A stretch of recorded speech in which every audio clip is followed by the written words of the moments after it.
Yo, yo, yo, yo, what is going on, Panther fans? How we doing? My name is Cliff. Welcome to M.I.A, Miami in Action. And today, as you can see, we're going to be talking about the speculations of the Bobrovsky trade, okay? And is it good? Is it bad? Could it be good? Could it be bad? What does that mean, right? So first and foremost, Sammy Selbier, and I'll put it up on the screen now, are saying that the Panthers are reportedly pushing hard to trade for goaltender Sergei Bobrovsky. What does this mean? Now,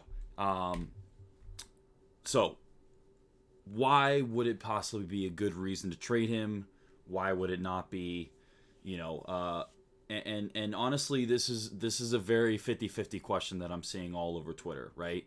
And first and foremost, these aren't exactly my opinions. I like to kind of weigh both options on both sides here, the good and the bad, for both reasons, and that's kind of what I want to break down today, right? So first and foremost, right? Why would we trade Bobrovsky? Okay, couple things, right? Number one, Bobrovsky came off of his best year as a Florida Panther, hands down. Okay, hands down, best year. Obviously, the record speaks for itself. You know, his playoff performance speaks for itself. I think that's a pretty easy no-brainer, right? So while he's hot, why not get the most for him, right? $10 million a year. That's a lot of money for a goalie. You know, obviously, yes, is he a good goalie? 100%, but that is a lot of money for a goalie. You know, when you think about all the players that we potentially have on free agency, you know, we don't have a lot of room. We don't have a lot of cap room this year. We're definitely going to be losing somebody key for sure, whether it's Giroux, whether it's a Mammon, whether it's Uyghur, you know, any of those few, we're definitely going to be losing some of those. You know, and that'll give us, you know, clearing up that $10 million would really kind of give us that ability to clear up that cap space, you know, and really kind of, you know, go for some of these players that we really need to go for. And then also, you know, Bill Zito wasn't here when we signed Bobrovsky. And if Bill Zito was part of the original Bobrovsky signing, either A, I don't think he was signed for that much, or B, we probably wouldn't have had him. We probably would have had somebody that made a lot better sense to not get us in such cap trouble like we could potentially have if we wanted to, right? Now, the other side of it, right, is while Bob is hot, do we take the gamble and continue to keep him and continue to ride the wave and understand that during the playoffs he was pretty much the rock that we had? That's a great question that you know, only people like Bill Zito can really answer. I think the other thing we got to think about too is that you know, is Knight ready, right? Is Spencer Knight ready to take a 40 to 50 game step up and really carry this team? Because while we were out in the second round, I think that the momentum is on our side with this team, no matter who we kind of sign, bring back, and you know, and then having Bob as well too. So that's something to also kind of think about. You know, is where, you know, is there going to be momentum with Knight, or is there better momentum with Bobrovsky? You know, and then ultimately, you know, what do we get for him later on? You know, he's getting a little older. You know, I forgot how old he is, but he's getting up there. And, you know, I mean, what better time than now, to be honest with you? And these are like the big boy trades that really kind of get you to the next level, right? This is where, you know, a trade like this, and we'll see what type of retention that comes with that, or anything like that. But this could potentially help us solidify a long run with a trade like this, right?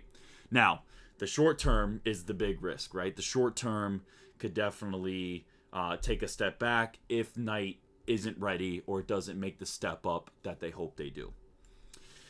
Um, so that's kind of really what the options are there, you know. And I think that when you think about, you know, what other things we have to do, right? Do we sign Claude Giroux? You know, Mammon. You know, we have to sign or potentially sign Uyghur, right? We have to sign Sherratt if we want to bring him back. You know, and when you think about all those players, what's worth it? We have a guy as a backup who potentially could start, and if we're able to save some money that way, you know, we pick up a Giroux. We pick up, in my opinion, a Sherratt. You know, we see if we can shop Uyghur. You know, if we can pick up Mammon on the cheap, that'd be great. So these are things that we have to really kind of think about, Panther fans. We really got to kind of think about, you know, what the future looks like for our team. You know, we have a great track. Bill Zito has so far led us in the right direction. And, you know, I'm really curious to see what he does here. You know, and I think the rock of this entire organization for the last 2 years has been Bill Zito. So I think we have to continue to trust Bill Zito.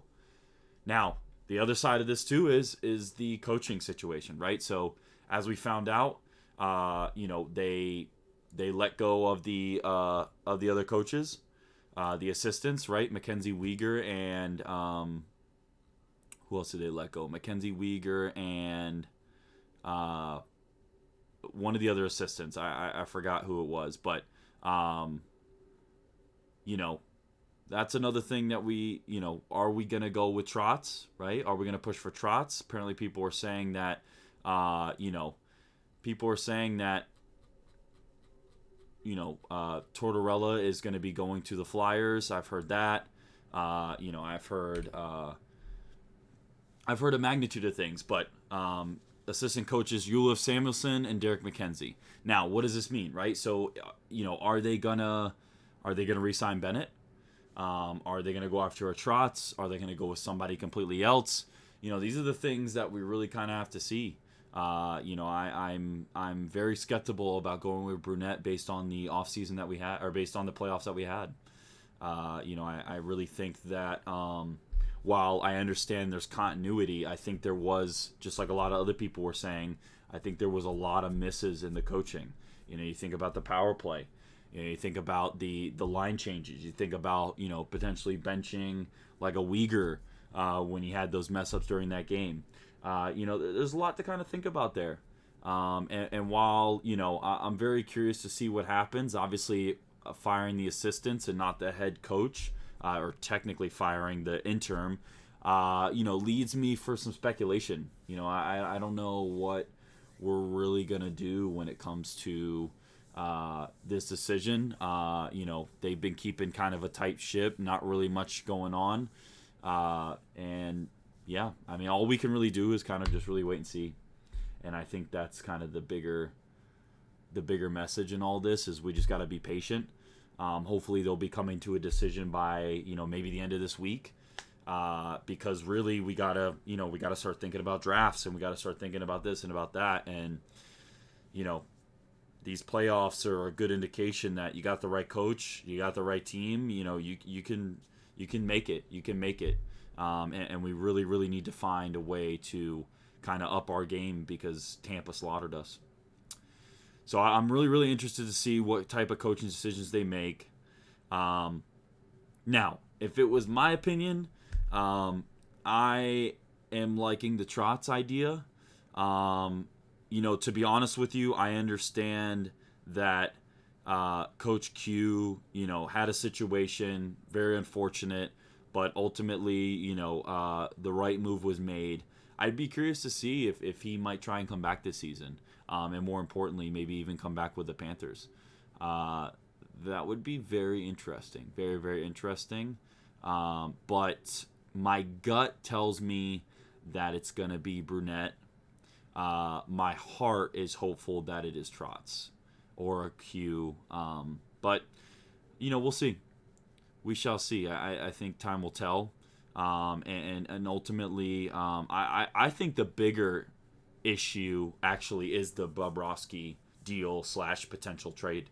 I think that really that could be a huge game changer for next season and for the future. Because we're kind of tight. We're kind of tight on draft. We're kind of tight on money, and we have a plethora of players that we really need to sign. So, these are why these GMs and stuff like that get paid the big bucks. To be honest with you, it's really something to see unfold. It's really something to see unfold, and it's something that I'm glad I'm not making those decisions for sure. I am so glad I'm not making those decisions. But ultimately, we will see. We will see what happens, with the trade, if there's going to be anything happening, with the coaching moves. But ultimately, though, I am excited for the future for the Panthers. We have the solid core, right? We got the Anthony Duclair, we got the Bennett, we got the Hoobs, we got the Barkey, we got Knight at least for a little bit longer. We got Ekblad. I really think I want to see us sign Sherratt. I want to see us, potentially, hopefully get Giroux on maybe a lighter deal. I would like to see us move away from Uyghur. I have, Uyghur was a great regular season player, but in the playoffs, I don't think this is it. And ultimately, we'll really kind of see what happens. But other than that, I just wanted to kind of touch on those couple things. This is my first video kind of discussing the Panthers. I hope y'all like it. Let me know what y'all think, and we'll see you on the next one. Take care, guys.